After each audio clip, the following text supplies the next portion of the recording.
Open లో madam. So ఇప్పుడు ఇది ఓపెన్ చేయాలా క్లోజ్ చేయాలా? ప్రాక్టీస్లో 1:1 క్లోజ్ పెట్టుకొని ఉంటే కనుక దగ్గర 5 నుంచి 10 వరకు 5 మీటర్స్ ఉండాలి మేడం. అంటే దగ్గర 15 అడుగులు ఖచ్చితంగా. ముందు ఎప్పుడన్నా మీరు నోటీస్ కానీ ఎలా ఇచ్చారు? ఎప్పుడు సర్వ్ చేశారు సార్? ఇచ్చామని నోటీస్ ఇచ్చాం మేడం.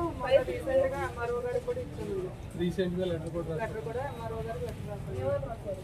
అది మార్కులు పెట్టిందని మా ల్యాండ్